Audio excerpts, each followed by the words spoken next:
audiencia ofreciéndoles dos disculpas. La primera es que estoy un poco convaleciente, con problemas de tos, y eso me limita un poco la expresión. Realmente lo hago con mucha vehemencia, a lo mejor se me salga un poquito la vehemencia y les pido que me lo disculpen, no la asuman como radicalismo ni absolutismo en las ideas, sino como una manera pedagógica de hablar y de exponer los asuntos. En segundo término, quiero agradecerle a los organizadores de este foro y de verdad felicitarlos porque he visto, los he acompañado desde la mañana y he visto muy buena organización, muy buen nivel. Los que hemos participado y hemos contribuido a esto, sin duda sentimos que hay una acogida en el municipio, hay una acogida de los gestores culturales, hay un gran interés, una gran motivación, y eso nos complace mucho y eso nos lleva también a felicitar a los organizadores por esta iniciativa. Es un foro que, por lo que veo, hace parte de esa estrategia de sensibilización y de formación de gestores culturales en el municipio, a los que participan muchos de los actores culturales, artistas, poetas, literatos, músicos, ávidos también de meterse un poco en este tema de la gestión cultural. Y de verdad que esto hace que yo me sienta muy contento de estar con ustedes, porque la vida, si bien soy un académico de carrera en la Universidad de Antioquia, la vida me ha puesto en experiencias al lado de la Universidad de Antioquia y de otras instituciones como asesor, como gestor cultural, y sé lo que implica de esfuerzo, lo que implica de trabajo, lo que implica de paciencia, de tolerancia, este ejercicio, pero también lo que tiene de hondo, de profundo, y es un gran compromiso por construir tejido social, un gran compromiso que todos tenemos por nuestro hacer artístico y cultural, y un gran compromiso como gestores por hacer que la comunidad pueda sentir, recibir los beneficios de nuestra actividad de la cultura. Me parece que esto todo en general lo que hace es contribuir a la construcción de un país, a la construcción de una nación. A veces la prensa nos vende demasiadas noticias de la corrupción, de la manera como el Estado se organiza y se desorganiza, se institucionaliza y se desinstitucionaliza, pero a veces pareciera que el norte se perdiera y que no estuviera en la vida la organización de país, la organización de nación. Y la organización de nación pasa por la organización de los grupos sociales y por buscar que los grupos sociales realmente tengan la representación en las instancias del Estado. Pero ese camino se ha perdido y hay que luchar porque el Estado entienda que su tarea es representar los grupos, organizar la sociedad de la nación y no dejarle esta tarea solo a los gestores culturales. Y quiero aprovechar la oportunidad pues de participar con un tema que ha sido de mi dominio en los últimos 6 años, que es el de trabajar el tema del museo. Yo dirigí el Museo de la Universidad de Antioquia hasta hace un mes, 5 años de trabajo, aunque venía participando en las juntas directivas del Museo Pedro Anel Gómez, en la curaduría del Museo Pedro Anel Gómez y ahora pues en la junta directiva del Museo de Antioquia, y me ha preocupado mucho el tema de cómo hacer que los museos sean sostenibles, en qué consiste la sostenibilidad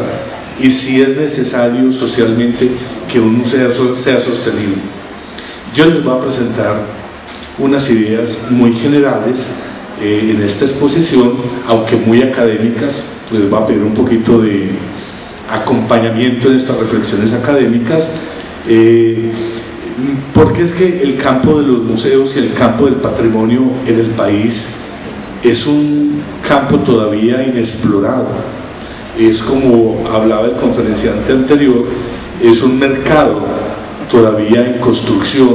es un nicho de mercado en el que se puede trabajar buscando unos intereses y unas rentabilidades sociales, buscando unas oportunidades de desarrollo social muy grandes y que tal vez no la hemos soslayado porque tenemos unos conceptos de museo muy obsoletos y justamente las nuevas misiones de museos lo que buscan es cambiar paradigmas, agregarle valor a este trabajo de los museos del patrimonio, a este esfuerzo de construcción de identidades, a este esfuerzo de dar sentido a la existencia a través de lo que ha sido la historia de la comunidad en tiempos anteriores. Yo creo que las exposiciones que he oído en la mañana y ahora sirven de contexto, y lo que les voy a presentar aquí es como la aplicación, como una especie de estudio de caso en la propuesta de lo que es un museo en este esfuerzo de romper paradigmas. Bien, empecemos por tratar de pensar,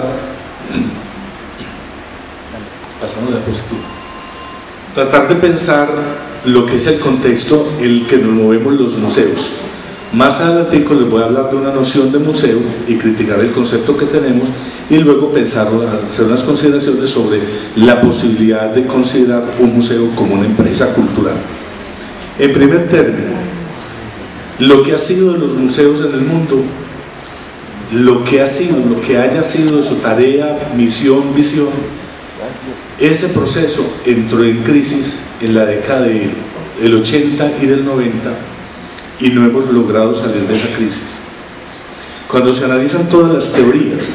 de los autores que analizan la situación de los museos, qué ha pasado en los museos del mundo entero, se llega a tres conclusiones o tres temas gruesos. Ha habido una crisis en la financiación de los museos, ha habido una crisis en la comprensión del rol y función de los museos, y había una crisis grande de audiencias. En esos tres problemas se centra el contexto en que los museos, como instituciones de la vida cultural,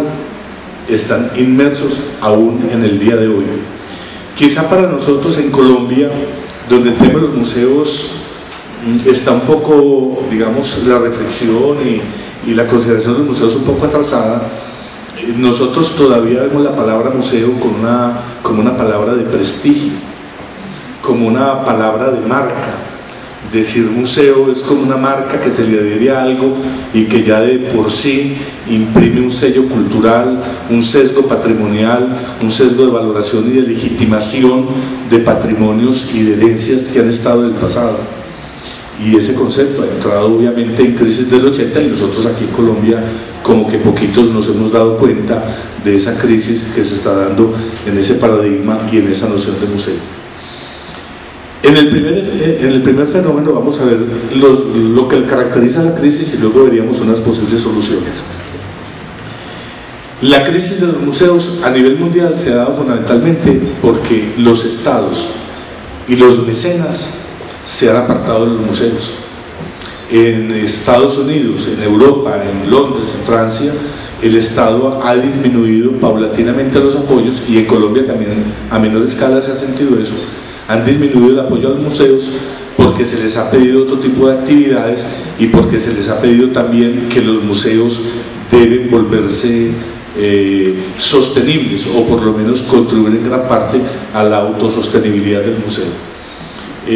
Ha habido también una crisis muy grande que hemos experimentado desde la década del 90 con la Constitución del 91, cuando se acabaron los auxilios parlamentarios, lo que obligó a repensar las relaciones con el Estado, y todos sabemos que esa relación está mediada por la vía de proyectos culturales, proyectos que los municipios, los entes territoriales compran, apoyan para poder sostener estas causas culturales y sociales. El asistencialismo, de otro lado, también ha entrado en crisis porque esa figura de la esposa del político que regenta el museo, la institución cultural, ha ido cediendo paso a otras formas de gerencia y de administración, y esa figura ha ido cayendo en obsolescencia en el país, también en la medida en que se ha ido comprendiendo un nuevo rol del museo, o se le ha ido planteando otro tipo de necesidad a los museos.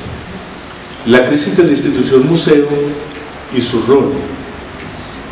Esta crisis ha sido producida en parte porque grandes museos del mundo son museos de arte. Los museos de arte han funcionado con curadores institucionales que a capricho, a interés o a veces por mucho conocimiento han dejado de lado a muchos artistas, y estos artistas se han visto en la necesidad, han dejado de lado muchas manifestaciones de arte, y artistas y movimientos nuevos se han visto en la necesidad de repensarse y funcionar en la sociedad por fuera del circuito del museo. Yo oía las quejas de pronto de un artista esta mañana y me daba cuenta de que todavía sigue operando eso. Hay muchas exclusiones porque el curador institucional detenta una determinada visión del arte y del mundo y entonces excluye. Además, ese ejercicio de la curaduría se vuelve un ejercicio de práctica social en que el curador se codea con ciertas clases, ciertos grupos artísticos, culturales o sociales y excluye, margina a otros grupos que no entran a la institución museo y que por tanto no reciben la bendición del museo para validar sus propuestas y sus movimientos. Eso entonces,